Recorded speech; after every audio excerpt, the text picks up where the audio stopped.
Salmo 22. O Salmo da Cruz, um salmo de Davi. Meu Deus, por que me desamparaste? Por que estás tão distante de salvar-me, tão longe dos meus gritos de aflição?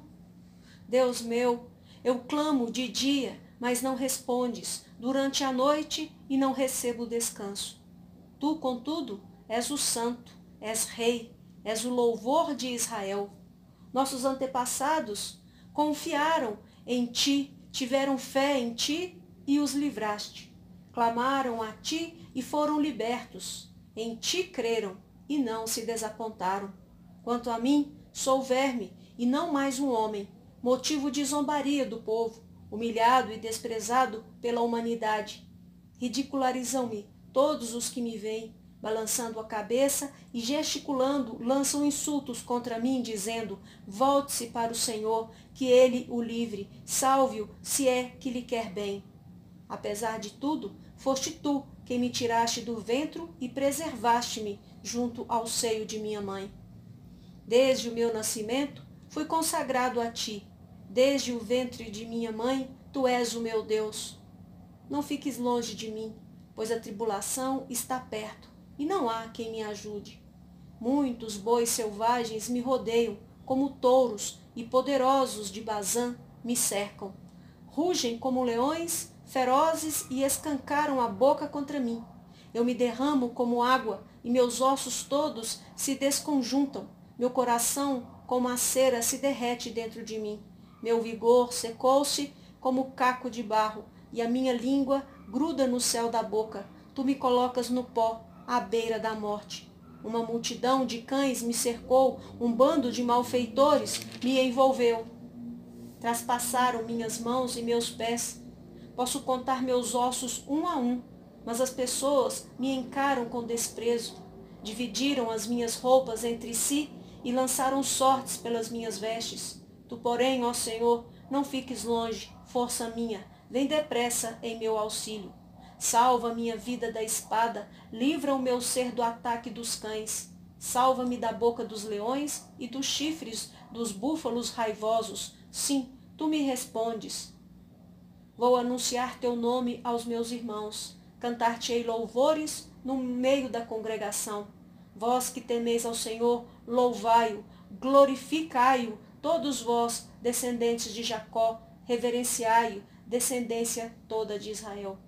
Pois não desprezou, nem desdenhou o sofrimento do aflito, não ocultou sua face do angustiado, mas ouviu seu clamor por ajuda. De ti vem o meu louvor na grande congregação. Cumprirei os meus votos na presença dos que o temem. Os pobres se alimentarão até ficarem satisfeitos. Louvarão ao Senhor aqueles que o buscam. Que vossa vida seja longa e próspera. Todos os confins da terra se lembrarão e se converterão ao Senhor, e todas as famílias das nações se prostrarão diante dele. Pois ao Senhor pertence o reino, Deus governa as nações. Todos os ricos e poderosos da terra se fartarão e o adorarão.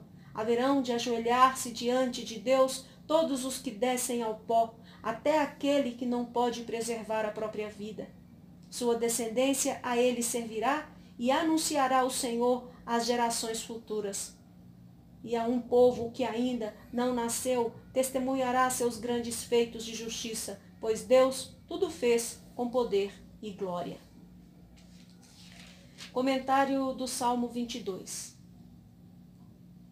A expressão a força da manhã, no subtítulo, vem do hebraico Ailef e Azacar. Este é um típico salmo profético messiânico e um dos mais citados no Novo Testamento. Jesus Cristo citou essa primeira frase enquanto estava na cruz, Mateus capítulo 27, versículo 46. Em aramaico, Eloi, Eloi, lema sabachthani. Em alguns textos, o nome de Deus, Eloi, foi vertido para o hebraico Eli. Quando Jesus tomou sobre si o pecado de toda a humanidade, sentiu a mais terrível das dores, o afastamento, abandono do Pai, segundo Coríntios capítulo 5, versículo 21, pois Cristo fez-se maldição em nosso lugar. Gálatas capítulo 3, versículo 13. Davi sente a retirada protetora, familiar, da doce comunhão de Deus, enquanto o inimigo se aproxima, envolvendo a atmosfera ao seu redor com toda sorte de sentimentos angustiantes e aterradores. Contudo, Davi cessa de debater-se com suas próprias mágoas, remorsos e tristezas para não se afundar ainda mais numa diabólica melancolia e busca auxílio na rocha da santidade de Deus, canto de louvor dos adoradores do Senhor. Em algumas versões da King James aparece entronizado entre os louvores de Israel, verso 3. O sentido da expressão no original quer revelar o significado interior das instituições visíveis, ou seja, o palácio ou o trono de Deus não está no templo, monte ou nação, mas no coração do seu povo, daqueles que o adoram sinceramente em fé e prática. Isaías capítulo 66, versículo 1 e 2. Nosso louvor deve ser um trono para Deus e não uma plataforma para a vaidade humana. O argumento filosófico daqueles que não conhecem a Deus é, de fato, sempre equivocado e utilitarista. Se Deus existe, por que há tanto sofrimento? Por que as guerras e a fome? Por que os crimes e a violência? Por que a tragédia? Tais frases revelam uma humanidade em busca de um Deus de conveniência para serviços gerais de proteção, conforto e bem-estar. Evidentemente, devemos combater o mal e buscar a justiça, a começar por nosso próprio coração. É importante salientar que os gestos e as palavras dos versos 7 e 8 foram reproduzidos no Calvário, Mateus capítulo 27, versículo 39 e 43, mais de 1000 anos depois de este salmo ter sido escrito. A verdadeira confiança é mãe da segurança. Confiar em Deus é sentir-se seguro, mesmo em meio às mais severas tribulações. Deus é o Senhor do universo, dono de todo ouro e prata e rico em amor por aqueles que nele aprenderam a confiar, seus adoradores. Sem fé, confiança no Senhor, qualquer lugar, por mais confortável que pareça, será um tormento. Jeremias capítulo 12, versículo 5. Região do norte da Transjordânia, famosa por suas criações de bovinos bem nutridos, em suas colinas de pastos verdejantes, Amós capítulo 4, versículo 1. Bazã, em grego, significa animais gordos. Este é o drama humano.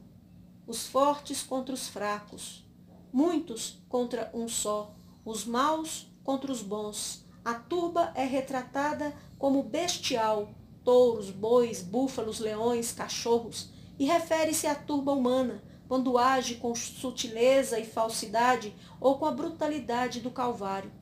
O contexto sugere alguns dos motivos pelos quais as pessoas são levadas a tramar o mal contra seus semelhantes.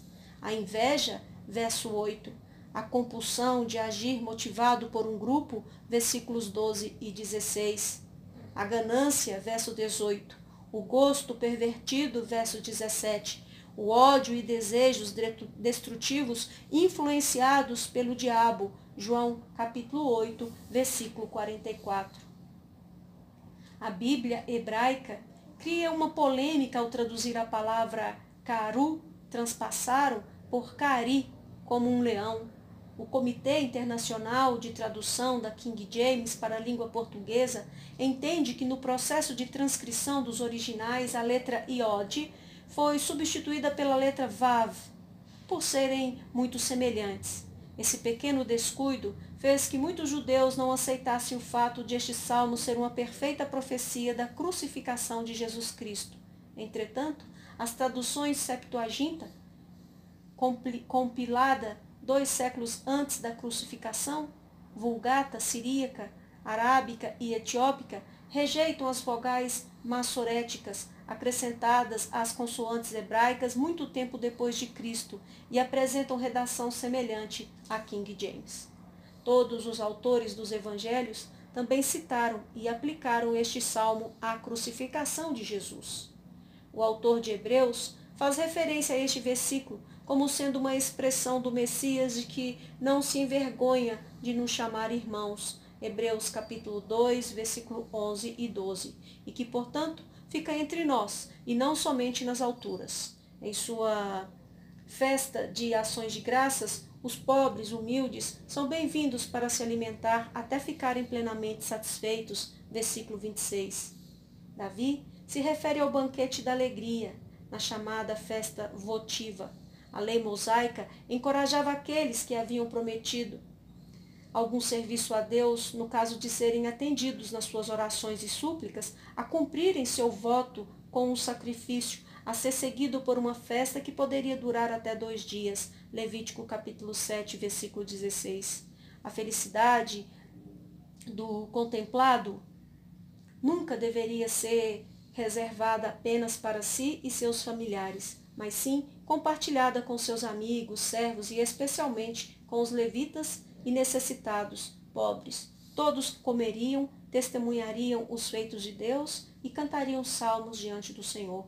Deuteronômio capítulo 12, versículo 17 a 19.